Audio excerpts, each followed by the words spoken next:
LCB zone 3ની ટીમે ઘરમાં બનાવેલ ગુપ્ત ભોંયરામાંથી ભારતીય બનાવટના વિદેશી દારૂના જથ્થાને ઝડપી પાડી ગણનાપાત્ર પ્રોહિબિશનનો કેસ શોધી કાઢી કાયદેસરની કાર્યવાહી હાથ ધરી હતી. એલસીબી ઝોન 3ના પોલીસ જવાનો પ્રોહિબિશનની અસામાજિક પ્રવૃત્તિ નસ્તેનાબૂદ કરવા ઝોન 3 વિસ્તારમાં પેટ્રોલિંગમાં હતા. તે દરમિયાન બાતમી મળી હતી કે શૈલેષભાઈ શંકરભાઈ કહાર રહેવાસી A11 Janaki duplex society DMart પાછળ વાઘોડિયા રોડ વડોદરા શહેરનાનો પોતાના રહેણાંક મકાનમાં ભારતીય બનાવટનો વિદેશી દારૂનો જથ્થો રાખીને વેચાણ કરે છે.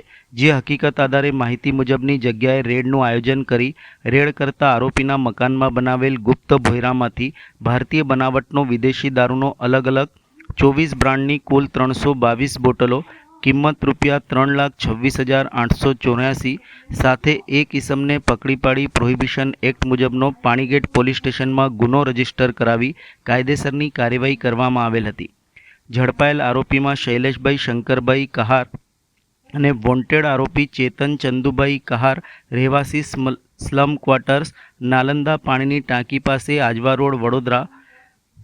પોલીસે 3,26,884ની કિંમતનો દારૂ, 10,000ની કિંમતનો મોબાઈલ મળીને કુલ ₹3,37,084નો મુદ્દામાલ જપ્ત કરી કાયદેસરની કાર્યવાહી હાથ ધરી હતી.